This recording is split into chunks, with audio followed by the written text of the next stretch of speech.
Jurit malam, sebuah tradisi untuk melatih keberanian para siswa. Tapi, apa jadinya jika permainan itu justru membuka pintu ke dunia lain? Di sebuah sekolah tua yang sudah lama menyimpan rahasia kelam, belasan siswa ditantang untuk berjalan di lorong gelap, di antara ruang kelas kosong dan gedung yang sudah tak terpakai. Awalnya, semua terasa seperti sekadar ujian nyali biasa, penuh tawa, teriakan, dan rasa takut yang dibuat-buat. Namun malam itu, berubah menjadi teror nyata. Sosok-sosok tanpa wajah mulai muncul, bisikan gaib terdengar di telinga mereka, dan satu persatu peserta jurit malam menghilang tanpa jejak. Tradisi sekolah berubah menjadi mimpi buruk yang tak bisa mereka hentikan. Pertanyaannya, apakah mereka mampu keluar hidup-hidup dari sekolah tua itu? Atau justru, menjadi bagian dari arwah penasaran yang selama ini menghantui tempat itu? Inilah, jurit malam yang berubah jadi teror nyata. Malam itu, langit tampak pekat tanpa bintang. Di lapangan belakang sekolah tua, sekelompok siswa SMA berkumpul dengan obor kecil di tangan. Mereka tengah mengikuti acara perkemahan, dan salah satu kegiatan yang paling ditunggu sekaligus ditakuti adalah jurit malam. Guru pembina berdiri di depan mereka, menjelaskan aturan singkat, lalu membagi para siswa ke dalam beberapa kelompok kecil. Suasana awalnya penuh tawa dan ejekan antar teman, tapi jauh di dalam hati, rasa takut mulai menyelinap. Sekolah yang dipakai untuk perkemahan itu bukan sekolah mereka, melainkan bangunan tua yang sudah lama ditutup karena dianggap tidak layak pakai. Cat dindingnya mengelupas, atapnya bocor, dan halaman dipenuhi rerumputan liar. Namun, justru karena itulah tempat itu dipilih, agar jurit malam terasa lebih menantang. Para siswa yang belum pernah menginjakkan kaki ke dalam bangunan itu hanya bisa membayangkan seperti apa gelapnya lorong dan ruang kelas yang akan mereka lewati. Guru pembina menjelaskan bahwa tugas mereka sederhana, berjalan menyusuri koridor, melewati ruang kelas kosong, lalu mengambil bendera kecil yang diletakkan di ujung bangunan. Kelompok yang berhasil kembali dengan bendera akan dianggap pemenang. Mendengarnya, beberapa siswa bersemangat, bertepuk tangan, dan bersorak. Namun ada juga yang hanya tertawa kaku untuk menutupi rasa takutnya. Di antara kerumunan itu, Rina merasakan hawa dingin menyusup ke kulitnya meski udara malam tidak begitu menusuk. Ia menoleh ke bangunan tua yang berdiri angker di depannya. Jendela-jendela gelap terlihat seperti mata kosong yang mengintip ke arah mereka. "Kita beneran masuk ke situ," bisiknya pada Dani, sahabatnya sejak SMP. Dani hanya mengangguk dengan wajah tegang, meski ia berusaha terlihat tenang. Sementara itu, Arman mencoba menunjukkan keberanian. Ia tertawa keras, menggoda teman-teman yang terlihat ketakutan. "Ah, palingan cuma ada kelelawar dan tikus, ngapain takut? Ini kan cuma permainan," katanya dengan nada sok berani.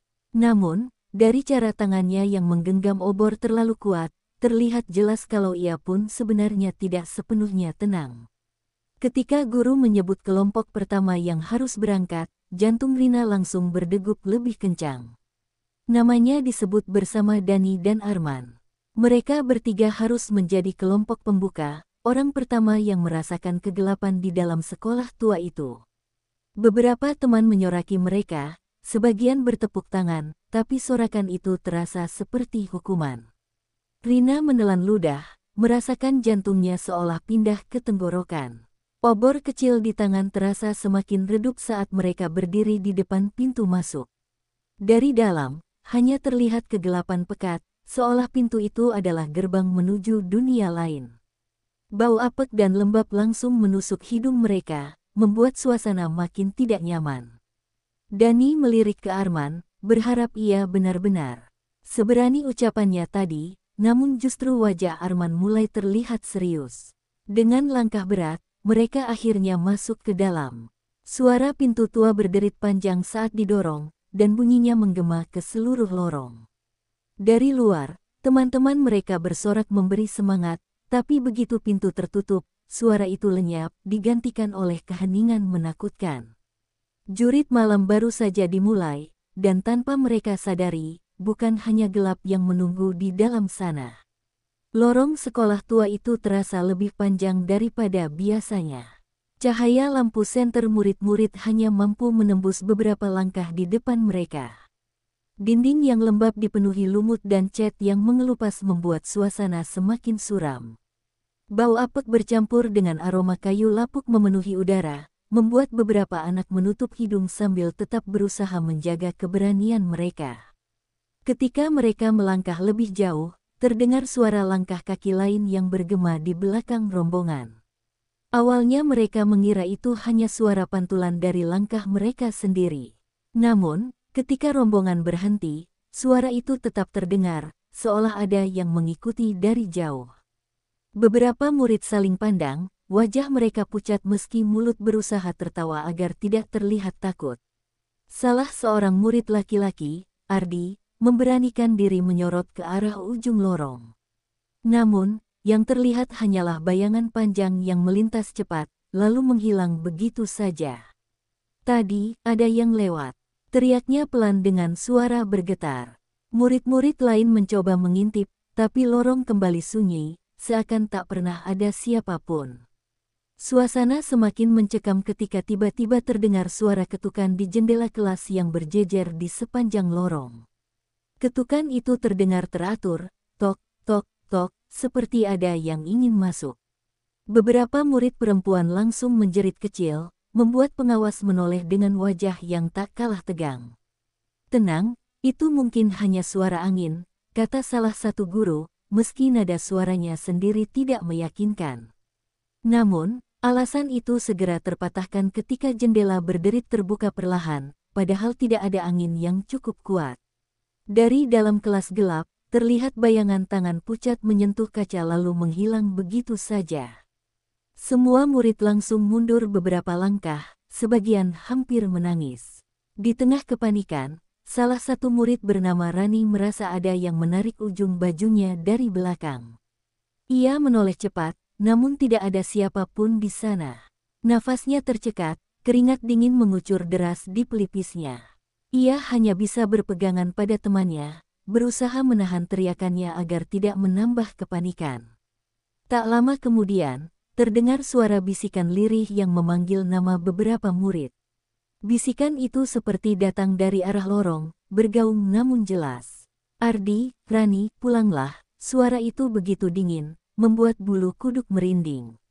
Murid-murid yang mendengar langsung saling berdesakan, ingin segera keluar dari lorong menyeramkan itu.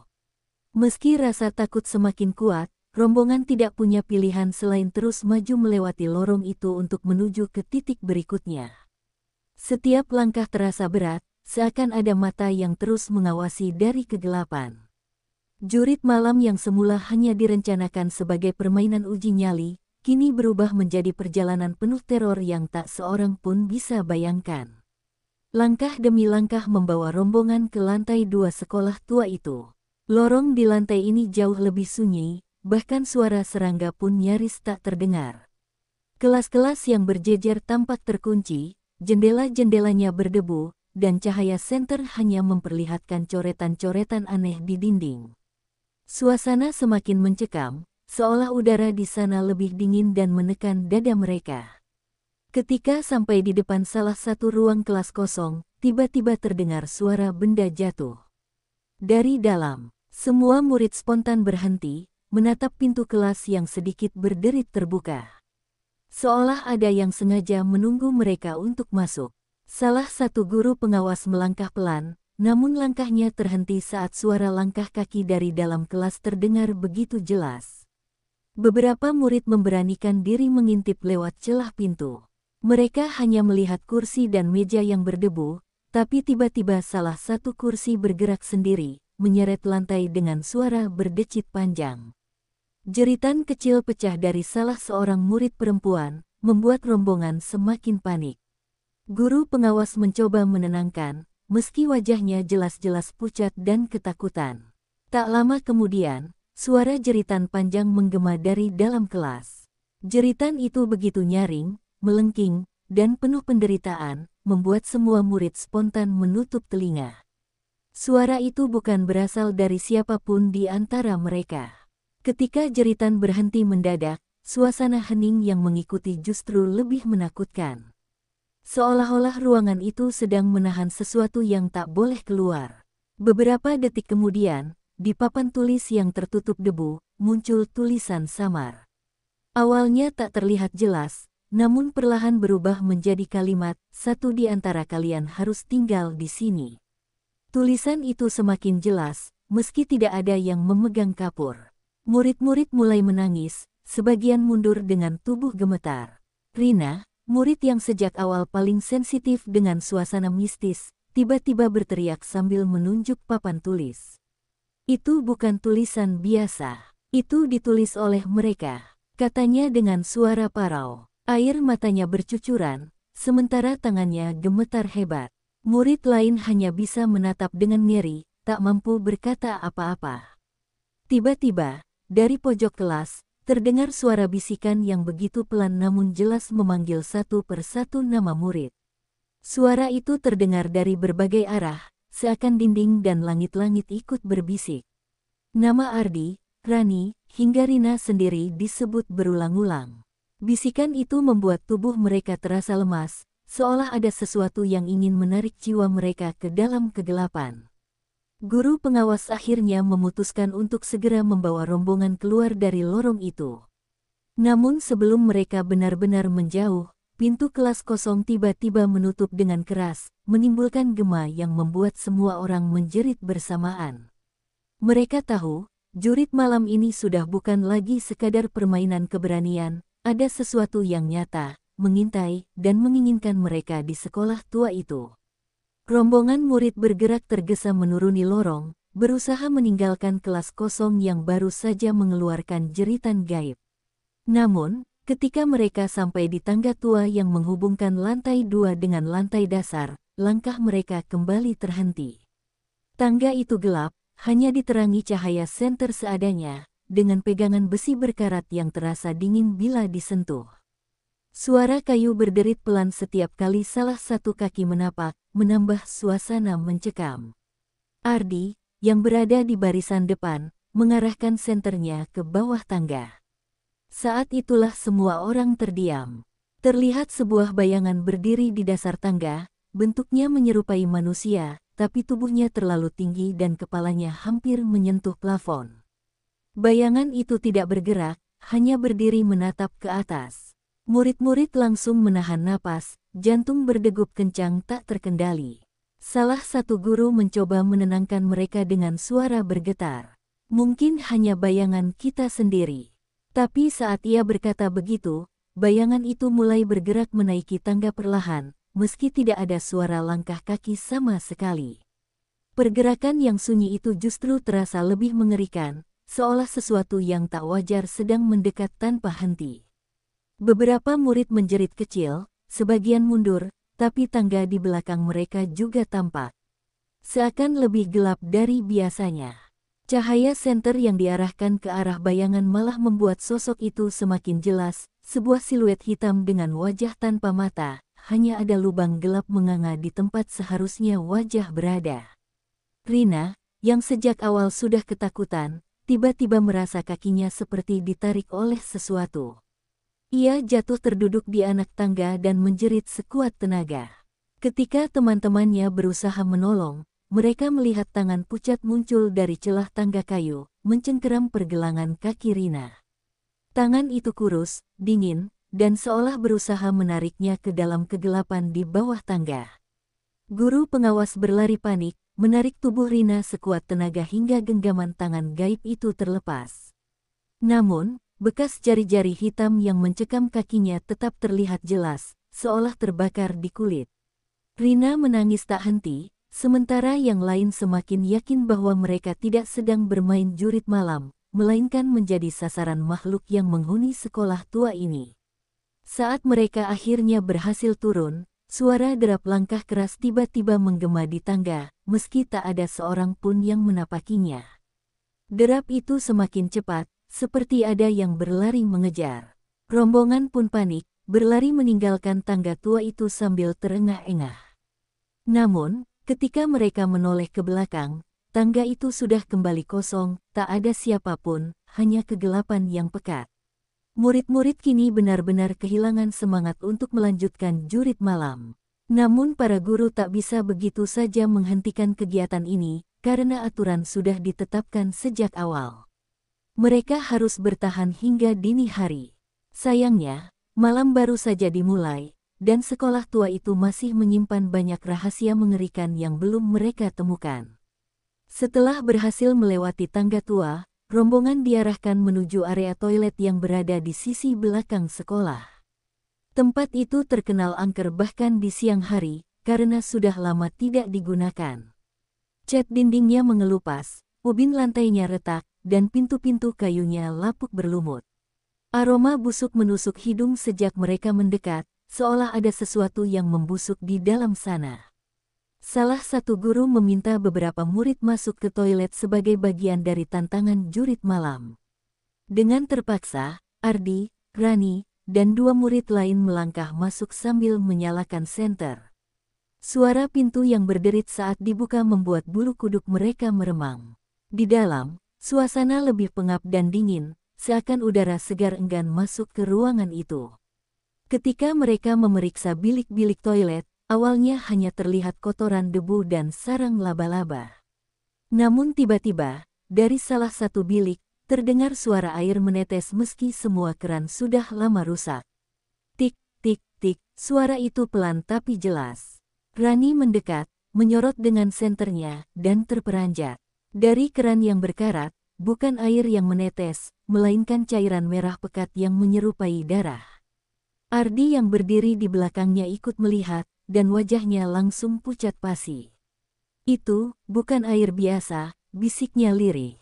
Sebelum mereka sempat keluar, pintu bilik lain terbuka dengan keras, menghantam dinding.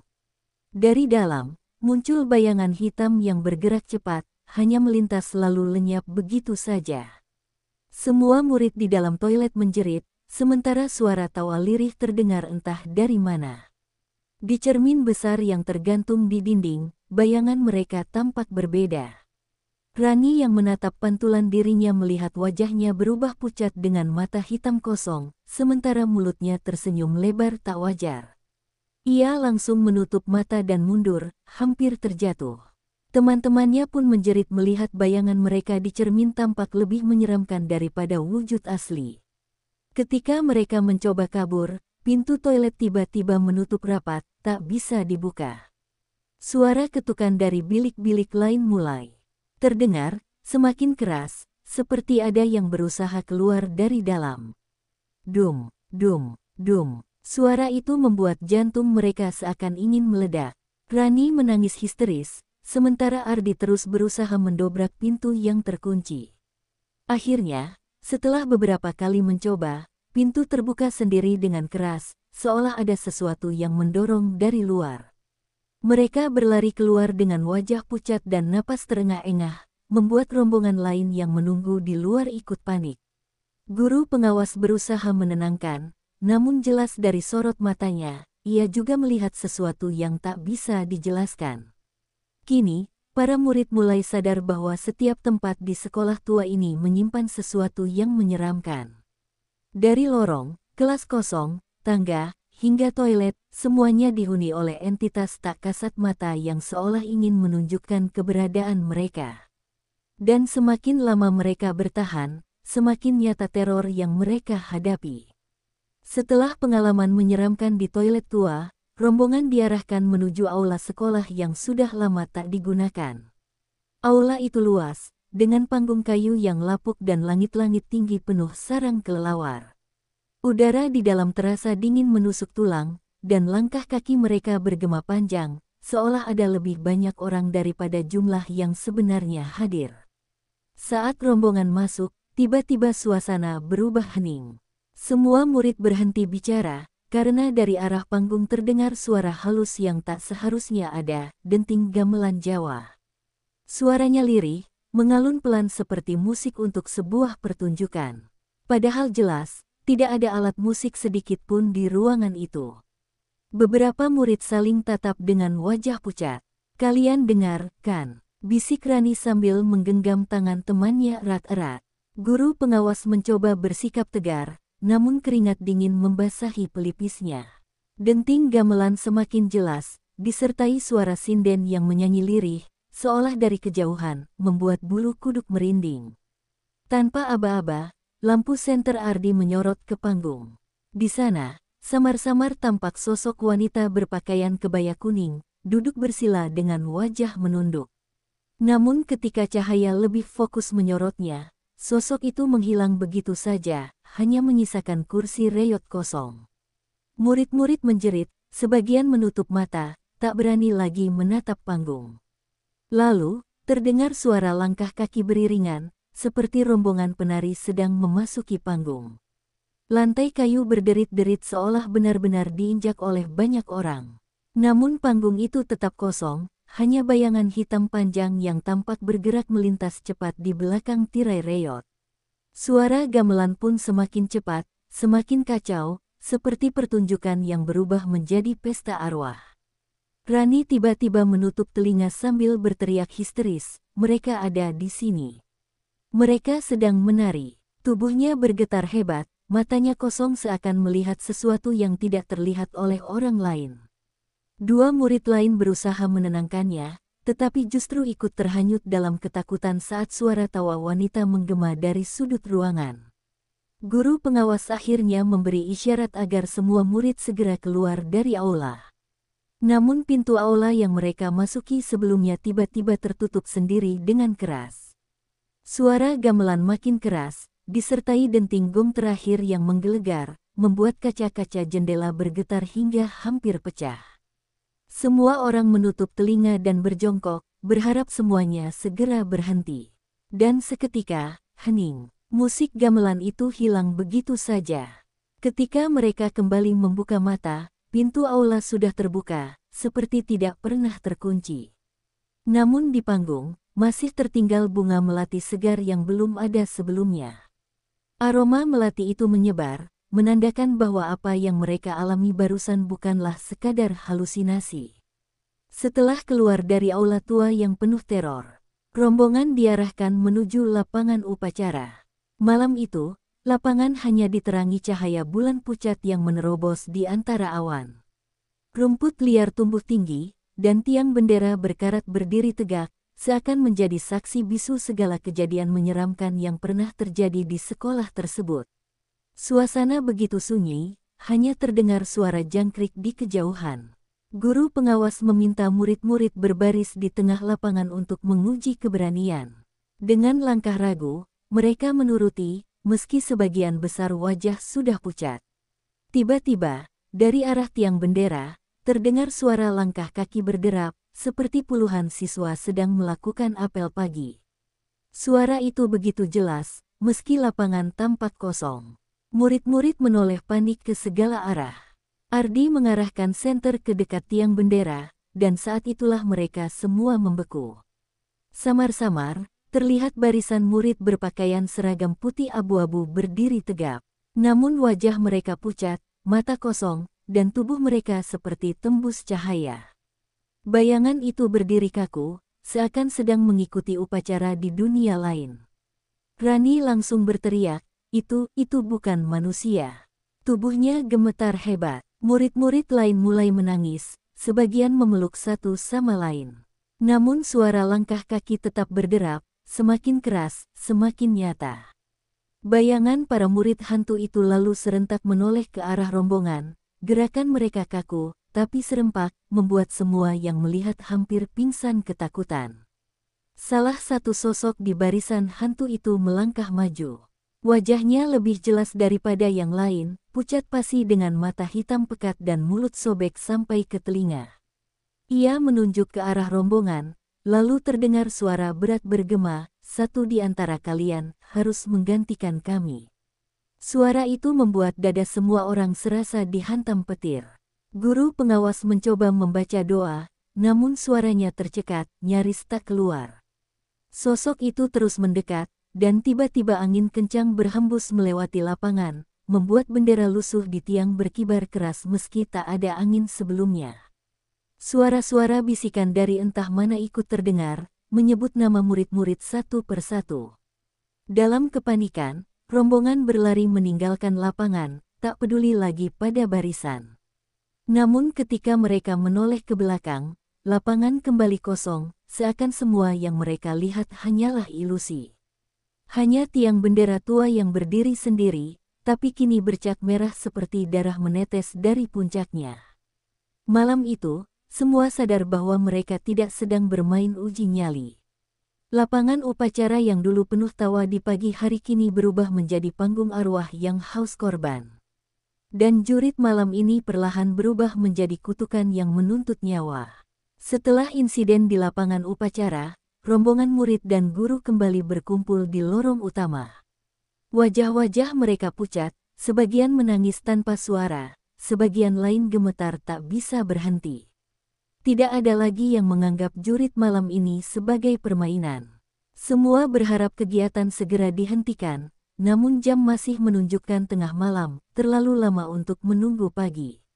Guru pengawas mencoba menenangkan dengan berdoa bersama. Namun doa yang mereka lantunkan terasa terputus-putus, karena dari berbagai sudut sekolah, terdengar suara-suara asing, langkah kaki, bisikan nama, bahkan tangisan anak kecil. Setiap kali mereka memejamkan mata, udara di sekitar terasa semakin dingin, seolah ada sosok-sosok yang ikut berdoa bersama mereka. Tiba-tiba lampu senter satu persatu padam tanpa sebab. Kegelapan pekat menyelimuti, hanya menyisakan cahaya bulan samar yang masuk lewat jendela pecah. Dalam gelap itu, murid-murid mulai melihat kilasan bayangan putih berlari di lorong, disertai suara tawa melengking yang membuat bulu kuduk berdiri. Semua panik, berusaha meraih tangan siapa saja di dekatnya agar tidak terpisah. Ardi merasakan ada sesuatu yang berdiri tepat di belakangnya. Nafasnya tercekat saat ia menoleh pelan, terlihat wajah seorang wanita pucat dengan mata kosong menatapnya dari jarak sangat dekat. Ia berteriak sekeras mungkin, membuat semua orang ikut menoleh, namun sosok itu langsung menghilang begitu saja, meninggalkan hawa dingin menusuk tulang. Rani, yang sejak awal paling peka, tiba-tiba jatuh pingsan. Tubuhnya dingin, bibirnya membiru. Saat beberapa murid mencoba menyadarkannya, ia membuka mata dengan pandangan kosong lalu berbisik pelan, "Mereka tidak akan membiarkan kita pergi." Suara itu bukan seperti suaranya sendiri, melainkan lebih berat dan serak, seolah ada yang berbicara melalui dirinya. Guru pengawas segera menarik semua murid keluar menuju gerbang sekolah. Anehnya, gerbang yang tadi malam terbuka kini tertutup rapat, meski tidak ada yang menguncinya. Mereka berusaha mendobrak, tapi besi tua itu tak bergeming sedikit pun. Dari arah belakang, terdengar langkah kaki ratusan orang mendekat, semakin lama semakin dekat, seakan barisan arwah murid tadi kembali menuntut korban. Dalam kepanikan, mereka akhirnya membaca doa bersama-sama dengan suara keras, meski bercampur tangisan. Angin kencang bertiup, pohon-pohon bergoyang liar, dan suara-suara gaib terdengar makin kacau. Hingga akhirnya, tiba-tiba suasana kembali hening. Gerbang sekolah perlahan terbuka sendiri, seolah memberi jalan bagi mereka untuk pergi. Tanpa pikir panjang, semua orang berlari keluar, tak menoleh lagi ke belakang.